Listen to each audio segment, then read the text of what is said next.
Hey, I'm back. It's Bernadette L. Harris, and I'm sharing another video about my life here in Merida, Mexico. So today I want to talk about learning Spanish. I grew up in South Florida, where there is a large Hispanic population. So I grew up hearing Spanish. I went to school with a lot of Spanish-speaking students. I took Spanish 3 years in high school, my sophomore year to my senior year. By the Spanish 3 in class, we had to speak exclusively in Spanish. My best friend from high school, middle school, high school, we used to speak Spanish to each other, especially when we were around our parents, because they didn't understand it, and so we could speak in code. And so I would not say that I was fluent, but I was definitely conversant in Spanish when I was in high school. Then I went to college, and for those of you who don't know, I left Florida and I went to college in Pennsylvania. So I went to Cheyney University of Pennsylvania, first HBCU in the nation, woo, woo, woo, right? And not a lot of Spanish-speaking people in Pennsylvania, not a lot of Spanish-speaking people in at a HBCU. And so one of those things where when you don't use it, you lose it. That is exactly what happened. Now, I ended up coming back to Florida after graduation. I think by that time I kind of lost it. I still knew some Spanish words, but again, I didn't use it. Then I moved to Atlanta. I was in Atlanta for 21 years before moving here to Merida. And so I never really used it. And I honestly thought that it was just going to come back to me, right? And so it was a huge eye opener for me when I landed here in Mexico and I could not communicate.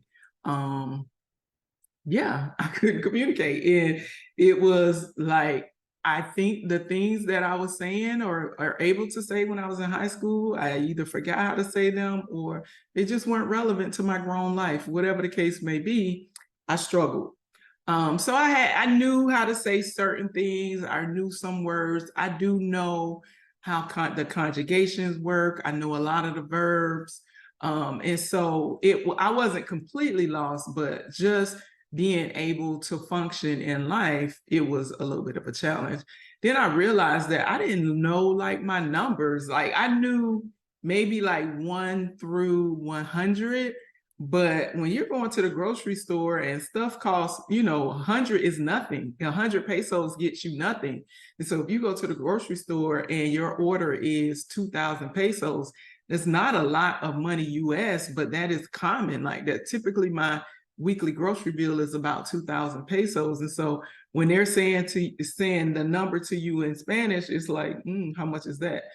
So thankfully I've been able to pay with my credit card, and I don't have to worry about, do I have enough to pay for this? But I just was like, oh gosh, I got to learn the numbers. So before moving to Mexico, I actually started doing Spanish on Duolingo, and it was bringing some things back. And I think Duolingo gave me some confidence that I shouldn't have had, right?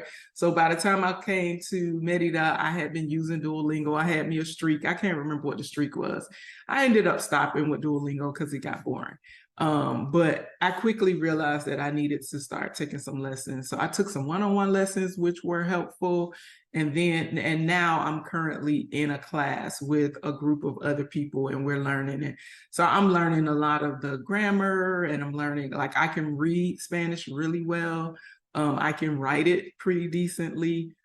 Is speaking it and hearing it and understanding it is where I sometimes am a little challenged, but I am committed to learning. And one thing that I can say about being here in Merida is that the people are really nice.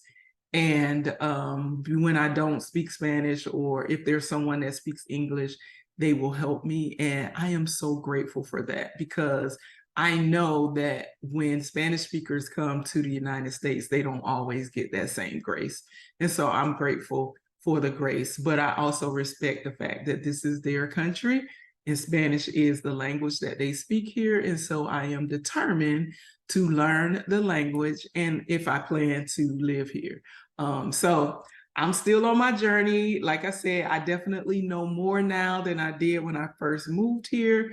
But it is a process, and I am committed to making sure that I do that process. So in addition to the class that I'm doing, together in our class, we're watching a soap opera together, and the soap opera is a telecourse. And so in this telecourse, they kind of stop and, explain certain things to you. And just following along has been helping to train my ear to understand Spanish. And it's been really good, because there are times when I don't completely understand what they said, but because I'm following along with the story, the context clues make it make sense. So that's one of the ways that I am learning it. And I also recently went to an intercambio where, I don't know if I pronounced that right. I hope I did. But this is an event where Spanish speakers come to practice their English, and English speakers come to practice their Spanish. And so I was at a table with a group of Spanish speakers and English speakers, and we just had a conversation. And it was so much fun because they were speaking in English, their contribution to the conversation. And the English speakers are supposed to, I tried. There was sometimes like their English is way better than my Spanish, but there were some times when I struggled a little bit with the Spanish. But what I would say is, como se dice, and whatever in Espanol, and they would help me. And that was just so nice. So I'm definitely going to attend that event on a regular basis. And I think that's going to help me with learning my Spanish. So that's it for this video. Thanks for watching. I hope this is some helpful information, and I will see you guys in the next video. Bye.